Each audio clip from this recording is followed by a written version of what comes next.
మంత్రి కొండా సురేఖ ఓఎస్డీ సుమంత్ విషయంలో వర్ధన్నపేట ఎమ్మెల్యే నాగరాజు స్పందించారు. పార్టీ ఏ కులానికి మతానికి చెందింది కాదని అందరికీ సమానంగా చూస్తుందన్నారు. పార్టీపై బురద చల్లడం మంచిది కాదన్నారు. సుమంత్ పై ఆరోపణలు వచ్చాయని వివరించిన తర్వాత అవి నిజమా అబద్ధమా తెలుస్తుందని చెప్పారు. కానీ అప్పుడే తొందరపడి నోరు జారవద్దన్నారాయన.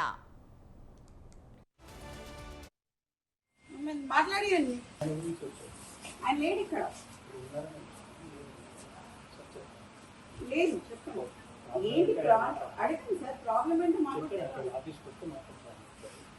ఆయన వస్తే మాట్లాడడం కాదు కదా సార్ ఈజ్ ఆర్ట్ స్టాఫ్ మాకైతే తెలియాలి కదా మరి ఆయన రమ్మనాల్సి ఉండే కదా మీరెందుకు వచ్చింది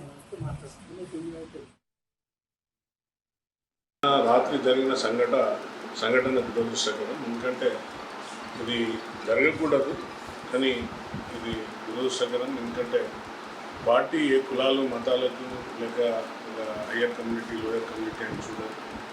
ఎవరైతే అధికారుల దగ్గర పనిచేస్తున్నారో అధికారిక రూపకంగా పనిచేస్తున్నారో నా ఆఫీస్ కావచ్చు, మినిస్టర్ ఆఫీస్ కావచ్చు, ఏ ఆఫీస్ అని కూడా తప్పులు జరిగితే తప్పనిసరిగా వాటిని సరిదిద్దుకోవాల్సిన అవసరం మన పైన ఉంటుంది, మన బాధ్యత ఉంటుంది. కాబట్టి నిన్న జరిగిన సంఘటన దురదృష్టకరం.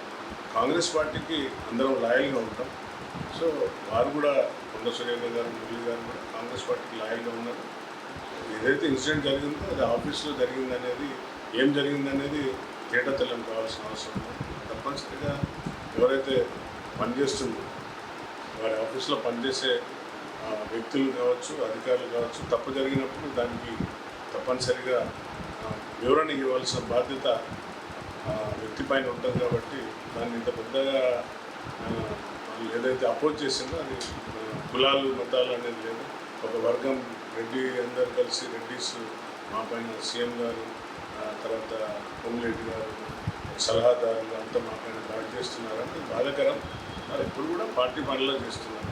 ఏదైనా కూడా పార్టీకి నష్టం జరిగే విధంగా కాదు. ఇక్కడ కులాలు మతాలు అట్లా తీసుకొని రావద్దని నేను అప్పీల్ చేస్తున్నాను. ఏదైనా కూడా పోలీస్ ఎఫ్ఐఆర్ చేయగానే మనం నిందితులం కాదు, ఫస్ట్ ఇన్వెస్టిగేషన్ చేస్తాం. ఇన్వెస్టిగేషన్లో మనం సహకరించవలసిన బాధ్యత ఉంటుంది. సో తప్పనిసరిగా ఇది ఇంకా దీన్ని పెద్దగా రాద్ధాంతం చేయకుండా ఎవరైతే ఉన్నారో అతన్ని సరెండర్ అయితే బాగుంటుంది. పోలీసులు ఎఫ్ఐఆర్ అయింది, ఓకే, లాటర్ విల్ డిస్కస్, దానిపైన మాట్లాడచ్చు, వివరణ ఇవ్వచ్చు, తప్ప ఒప్ప అనేది జరిగింది, వివరణ తీసుకోవచ్చు. దానిపైన ఇంత మనం పార్టీని వ్యక్తులను నిందించడం కాదు. కాంగ్రెస్ పార్టీ ఎప్పుడు కూడా అందరి కోసం పనిచేస్తుంది. కాంగ్రెస్ పార్టీ ఎప్పుడు కూడా అందరినీ, కాంగ్రెస్ అంటేనే అన్ని కులము మతాలకు అన్నిటికీ అతీతంగా పనిచేస్తుంది. కాబట్టి సో దీనిపైన తప్పనిసరిగా క్లారిటీ